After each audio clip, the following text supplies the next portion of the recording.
Recording in progress. Here we go. All Wrong, right. man. No thanks to Yeah, you. boy. No thanks to you, dude. How badly can I fuck things up, man? Oh my God. Uh, Okay, well, we're Not on. now. We'll see. We'll see if it works. We Well, we'll see if it works, man. If it doesn't work, Scott, then we're just BSing. We're BSing just in general, man. consider it an exercise in intellectual masturbation. You know what? Happy March to you, sir. Happy March. Yes, yes, yes. Good. It's a good month. We got a lot of events coming up in March for the Irish in Tucson. Already Yes, started, sir. actually. The parties have already started. Yes, sir. Well, for folks joining us, we did our first Westside Insurgency episode a month ago, and Scott agreed to my vicious invitation to do this monthly. Because And the insurgency hasn't taken off yet, man. how insurgent can a couple of guys be dealing with technology and getting in trouble by ZOOM? I don't even know if they hear that kind of stuff. I don't even know how that I've exactly been works. trouble my whole life from talking too much, man. Yeah, that ain't nothing new to us, man. Hey, so we had a vision. We have a vision. We have kind of a plan. And as the young people do, Scott, this whole podcast thing, is kind of a more rambling, loose type of deal. If you will recall your KXCI days, and I remember my KXCI days, we were a little more like, hey, host, guest, here are the questions, and we will go through the questions. There will be an opening, and then there will be all the questions and a conclusion and a plugging. So that's now that shit now is not a thing with young people. Did you notice that? Well, that's when we were young and adventurous. And so now you see guys, it's funny. I don't know if you've ever seen any of the streaming stuff, but when the mayor eats during meetings. I know she's been Yeah, teased about that. I know what she eats, man. I can't say it on the air here, but I know exactly what I think. Well, but my thing is that is a thing now. Like when streamers will stream for hours and they'll actually have their lunch. There's not like us, you and I, whatever you're having. I'm having some kind of thing here. I know you could tea or coffee or whatever, but you can have a full Irish, on lunch. Irish And tea, man. Irish tea. okay, Can you read my okay. cup? Oh yes, music is for the soul. Music is the language of the soul. That's it, There man. you go. There's an Irish. Yes. That's in Irish. Okay, right Ask me on. don't ask me to pronounce that. I have no idea. I've been culturally deprived of my own native language. Right. Yeah. And speaking of, so okay. Oh, but to wrap the thing up, yeah. So there's streaming and the podcasting thing is a whole different deal. It's just fun. I just thought it was funny because it's like now it's a whole cultural thing. I remember doing a podcast with Salomon, a senior, and I think we talked about how like it was like I think Junior was kind of like, hey, this is a podcast, Dad, and he was more like formal, right? And Yeah. I was kind of new to it too. It's like, okay, so what do we? Yeah, it's okay to just kind of just be just loosey goosey or whatever. Hey, And so yeah. whatever, we'll roll with it. So you We'll just roll. it's loosey goosey. We call it running down the rabbit hole, right? Yes. Whenever we want to talk about something, we can talk. Well, you just mentioned the name that I kind of wanted to bring up today, and Yeah. that's Ramon Boldenegro. Yeah. Because, as you know, the city of Tucson is spending a bunch of money due to a bond that was passed by the voters to fix up parks. And Joaquin Murrieta Park, which is over here near Barrio Hollywood, they've been working on. They're going to be opening it up soon, and I don't trust the city as far as I could kick them.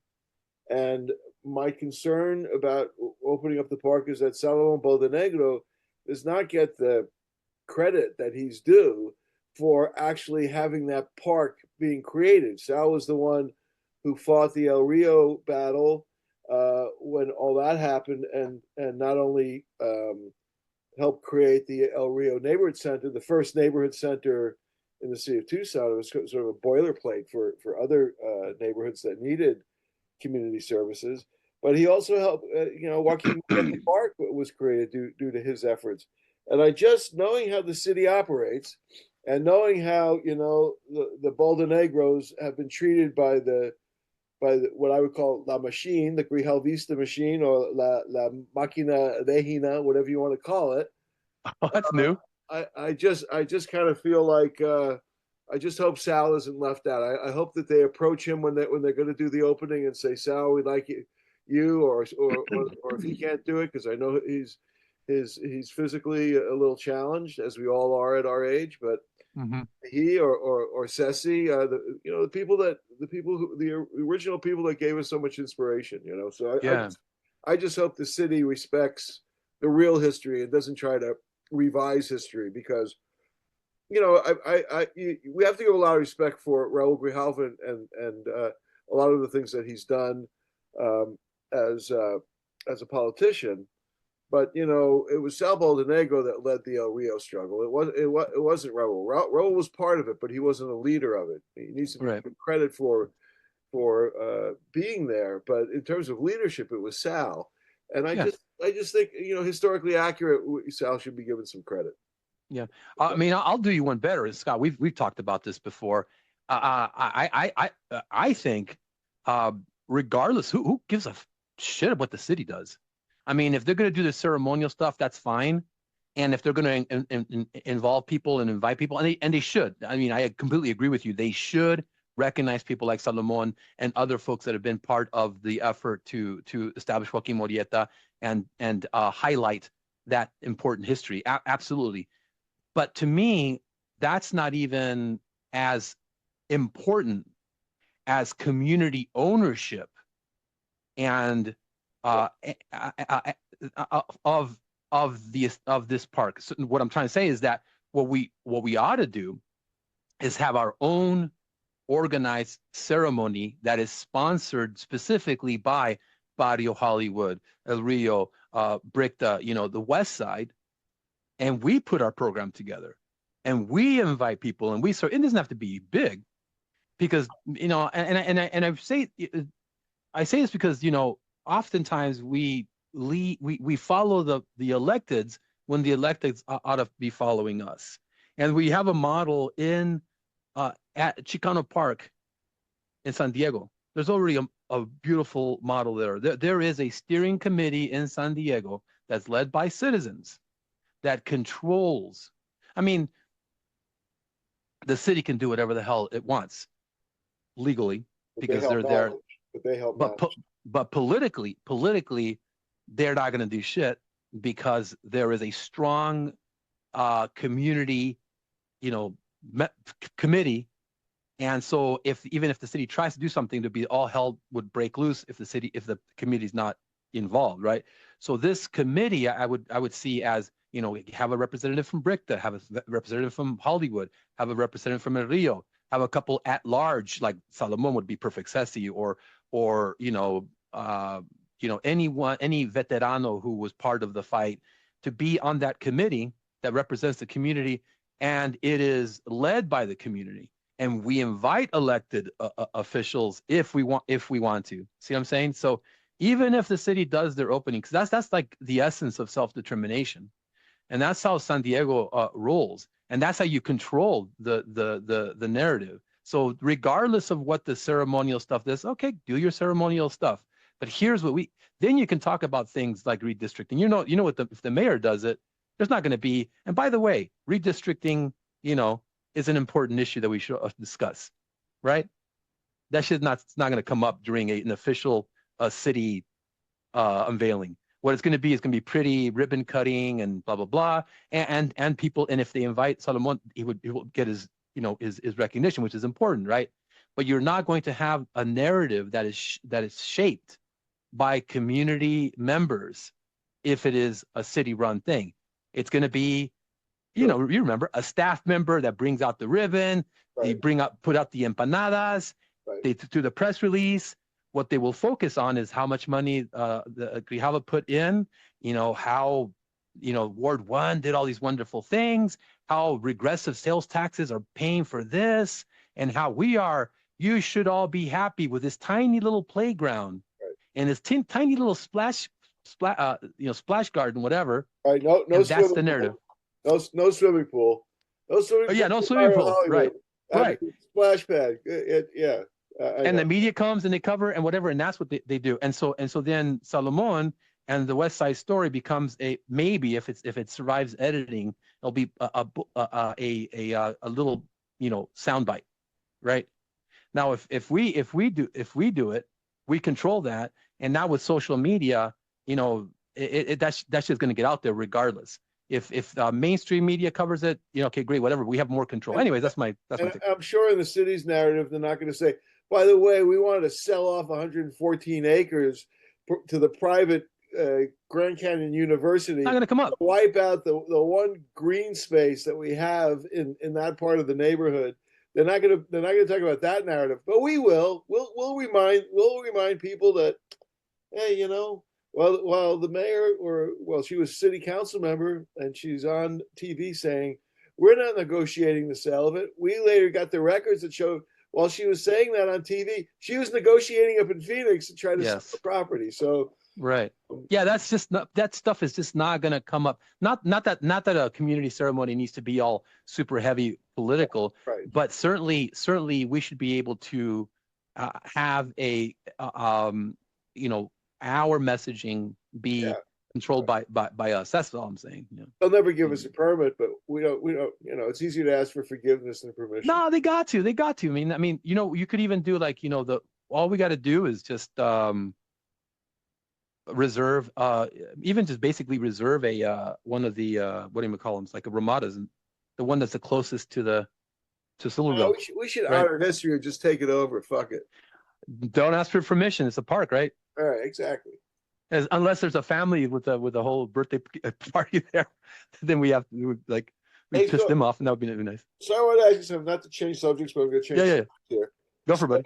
We're just getting into March, and there's a lot of events going on with the Irish and stuff. But I wanted to talk about an event that just happened in February, and it sort of has an Irish link to me, and that's the rodeo. And the Irish, a friend of mine's had daughter, his teenage daughter came over here not too long ago, a few months ago, and she's totally enamored with the whole cowboy culture. She learned how to line dance in Ireland and can line dance with any country western bar. She's just a great spirit, but she loves the whole rodeo thing. And I know a little bit about your history, and I know a little bit about where you came from. Your family's from the Rio Sonora area, right? A lot of vaqueros, and there's a lot of white people who don't realize that it's not just white cowboys. Yeah. And so I was wondering if you could just kind of talk. Do your kids go to the rodeo? Are your kids into it? Oh yeah. Are they? Oh hell yeah. Okay. So definitely, you're being such a gracious Irishman, Scott. Because and this is funny. This is funny and ironic and what's the word I'm trying to hear? Apropos or whatever the hell. Because last time we talked, we went all over the place, and then you said, well, next show we need to focus on the Irish history, and I'm saying, hey, yeah, hell yeah, we need to do that. I send you a text. I said, we're going over like what to talk about, and I've sent you. I go, what did I say? I said, okay, so cool. Any subjects besides our Irish political history and 414, Prop 414? And he said, yeah, I think we should talk about you should talk about rodeo and vaquero and Rio Sonora. And so I interpret that as kind of like I don't know. I interpret it as like as if you were kind of like giving me shit back and saying yeah, let's talk. What are you talking about? Like you want to talk about 4-leaf clovers and shit? Are you giving me shit here? Let's talk about your little. Listen, believe me, when I give you shit, you'll know it.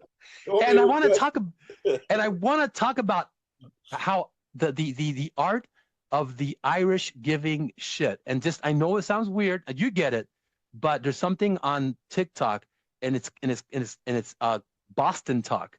There's this thing that's going on, and it's completely apropos. But anyway, but yes. Well, so just on that, Miguel, there's a great quote. the definition of Irish diplomacy, Yeah. the ability to tell someone to go to hell and have them look forward to the trip. Yes, yes, yes, yes, yes, yes.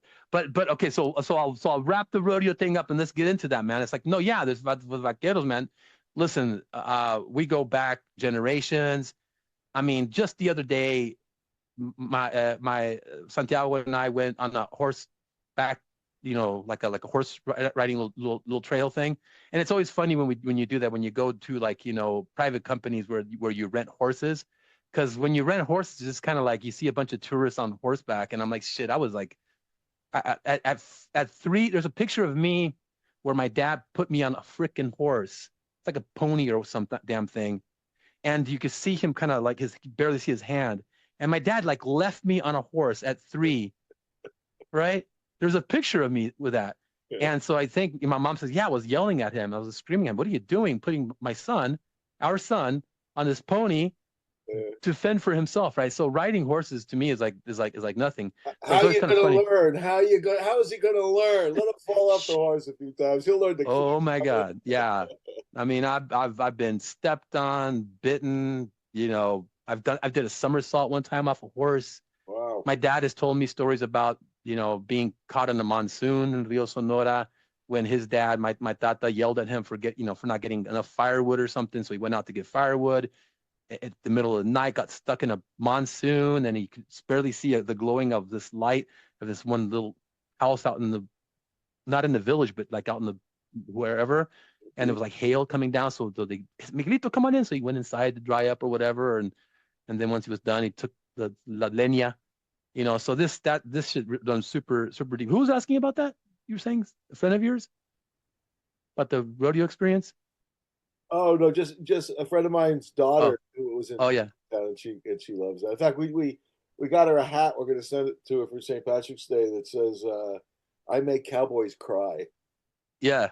Nice. But yeah, Yeah, so that stuff runs deep. Yeah, so and we just celebrated a 100-year anniversary, and um, and I used to MC co-MC that with the Ron Stance, for oh really? several years. Yeah, we used to MC the parade, and it's funny, 20 years, 30 years, about roughly 30 years before that, they had no idea that we blocked the rodeo parade a couple times when Border Patrol was there. Pat Buchanan was in it, and we blocked it accidentally at that point as well. And so they invited me to MC anyways. I guess they didn't know about that. So, but yeah, so that shit runs deep. Uh, as far as vaquero cultura, man. Um, but yeah, you want to go international or you want to start local? I'll go anywhere you want, man. This is your boat. I'm just traveling along for the ride, man. How about we go international and then swing down to local? I like that. Okay, so the international. What did you think about the whole Zelensky White House Trump Well, fiasco? Did you see that? I mean, Trump is just unbelievable. I mean, Yeah, he's unbelievable. However, first of all, you should know where I'm coming from. I actually agree with Trump that this war could have been avoided. yeah. As much, it kind of burns my soul to say that, but the truth is truth, no matter who says it. And so, Is it NATO? NATO the sure, slow? Yeah, sure. I mean, it's all very well documented. Anybody that doesn't want to just listen to the mainstream media, if you do a little research, you'll see that Gorbachev, um, and Bush and James Baker, they all said the agreement was Gorbachev is going to let Germany unify. He's going to withdraw the Warsaw Pact as the Soviet imperialistic policy that it was. Let the nations decide, but that the U.S. agreed that NATO would not move 1 inch closer to the Soviet Union. That's what the Soviets right. had said, or the Russians, or however you want to call them, said all along. And Ukraine, there's a long history there in Ukraine where a lot of the Ukrainians supported the Nazis in World War II. So there's a history that people need to know about. Yeah. And then 2014, We engineered a coup against the democratically elected government of Ukraine. There were agreements that were worked out to avoid the war. The U.S. and the English, Boris Johnson in particular, told the Ukrainians, "No, you guys got to fight. We'll support you, and if you don't fight, we're not going to support you." And then to put the squeeze on Ukraine to fight the Russians, to bleed them dry, as we thought we were going to do, and then to turn around and say, "Hey, give us all your mineral wealth, or else we're Right. not going to." I mean, talk about gross colonial imperial Right. mandates. It's just totally embarrassing. I mean, he's such a buffoon. But yeah, I mean, I don't think we should be spending billions of dollars there. And you No. say, let's go from international to local. I mean, we give billions of dollars to Israel, and Right. that's great. They do their genocide against the Palestinian people. The Israelis have free health care because we pay for it. The Israelis Right. have free education because we pay for it. And so, in that sense, when Trump says the Americans have been taken advantage of, yeah, I would just extend it. It's not just the Ukrainians that have been taken advantage of us. The Israelis have been taken advantage of since 1948 with billions, Right. probably trillions of dollars. And so, you know, I'm not an isolationist, but I am definitely an anti-imperialist, and I Right. I think we should have trade relations with everyone in the world, but we shouldn't be sending armaments. By the way, if I could again a little bit of a rabbit hole here. So the other day, a couple of weeks ago, I get a knock on my door. Okay, so I'm right in the middle of Barrio Hollywood, right? And I have a big anti-Trump sign in front of my house, Right. and get a knock on the door. A young man, pretty well dressed, not fancy, not like a suit and tie, but well dressed. I thought he was like a Democratic canvasser or something. That's what I thought he was. But no, so he knocks on the door. He says, "Yeah," he says, "I saw your anti-Trump sign in front of your yard, and I support Donald Trump, and I would like to talk to you about it." And immediately I thought it was my friend Murphy playing a joke on me. I'm like looking at the hedges. Okay, who's doing this to me, right? No, the guy was legit. And so I came out and I said, are you serious? He goes, yeah. He says, well, what can we do to win you over to Trump's side? Which kind of took me by surprise. So, first I said, well, I could stop the deportation crap that he's doing, immediately halt that terroristic attack on our community. And the guy said, okay, what else? I thought, okay, well, now I'm getting baited here. So I said, well, I believe that I should travel freely throughout the world wherever I want to go, and I think everybody else should do that too. So I'm basically in favor of abolishing the borders. Thought that would get him. He goes, anything else? I'm like, oh yeah, there's a long list of stuff. I said, yeah, stop all armaments to Israel, cut off all arms, and cut off all arms to Ukraine. As a matter of fact, cut off all arms to everyone. Shut down the entire U.S. armament industry. Find something more productive to give the world than guns. He says, okay, anything else? I'm like, yeah, there's a whole bunch of stuff. Like, how about if Trump keeps his grubby little fingers off of my Medicare and Social Security? Right. It's like, okay. I said, look, man, there's 100 other things I could go through. Just those things alone, he does those alone. I'll be talking nice about the guy, but it's not going to happen. Right. He goes, well, I kind of agree with you on the war thing, I said, well, good. All right. Well, so there's some mutual. So I talked a little bit back and forth, and then he took off. He shook his hand. I said, hey, I give you credit for walking up into my door and knocking on it and having a decent conversation with me. And so I say that because it was interesting. It wasn't like, hey, you bastard, how come you're against Trump? Fuck you kind of thing. It was like, Right. hey, how can I convince you otherwise? And that's not what I really expect from a Trump. Now I know someone we both know, a Mexican American in town. I'm not going to mention her name, but we were just talking to her, and she lives in a trailer park. And after Trump won, and she says, it's a mixed park. There's Mexican Americans, there's white people, there's a mixed racial trailer park. She said, the guy who I'd see every day when I walk my dogs, hi, good morning. After Trump won, he looks at me and goes, we're going to deport all of you people. All of you people are getting deported. That's the kind of shit that Trump has created. That kind of Right. division and hatred that we have to fight against. But the fact that this young man came over and wanted to have a conversation, that's what we need to I've seen in the paper in the Star where some Trumpite wrote and said, "Man, I was wrong. I shouldn't have voted for Trump. I didn't know he was going to do all this crap, you know." Mm-hmm. And the guy gets trashed. Oh, you stupid bastard! Why didn't you know? How could you have not known? That's not the way to win people over. Right. No, we're not. No, we have to have those. Our attitude. We have to change our attitude, and we have to put ourselves in the other person's shoes once in a while. We have to say, how would we feel? And that applies to a lot of things. For example, the whole Russian thing, which we started talking about.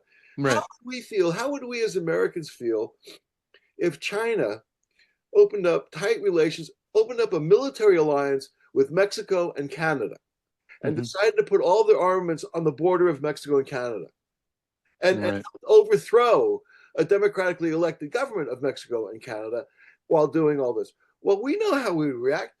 They put a couple of missiles in Cuba and we were ready to go to nuclear war over it. So we know how we would react if an adversary but we can't see that with the Russians. We can't understand when the Russians say, we fought these Ukrainians in World War II. Hundreds of thousands of us fought over this property right here. Hey, America, do you people even know where Ukraine is? Can you identify it on the map? Because we have a long history here.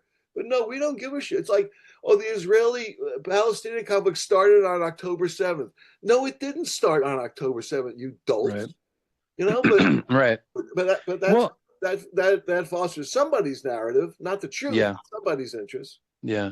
I mean, to me, is that's what we need to make. What we need to focus on is intellectual honesty, because one lane is super crowded with propaganda and the PR and the messaging, the circus and the theater, political theater, and that political theater is dominated by the Trump speak and by weak milquetoast Democrat speak.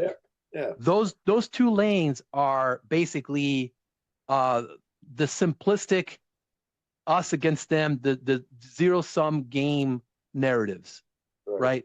But there are people on the left and the right, not like we talked about last time. I don't think that we need to focus on getting everybody. We're not going to get all the Trumpsters. Right. We need to peel away. And I think that the lane that we should be focusing on is within the theme of intellectual honesty.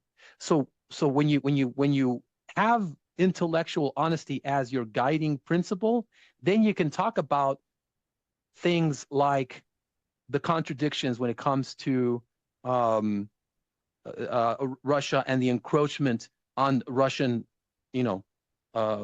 area. So if you say, listen, okay, look at it from the Russian perspective.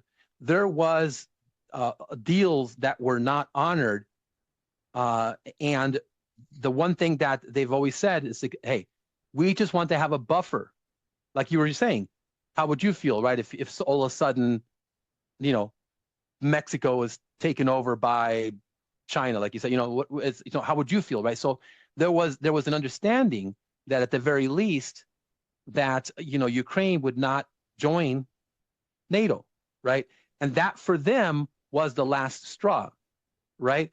And so, but that's not, when it comes to the U.S.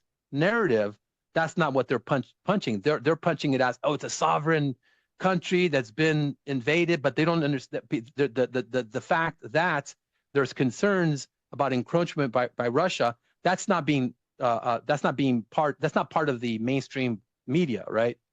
And so if we talk about that part, and we also talk about the money part, right? As far as, like, if you are against the funding of your tax money for any armament, for any billion, if you're pissed off at billions of dollars going to defend Ukraine instead of being spent on working people, then you ought to be pissed off at the billions of dollars that are being spent in Israel. Let's be consistent, right?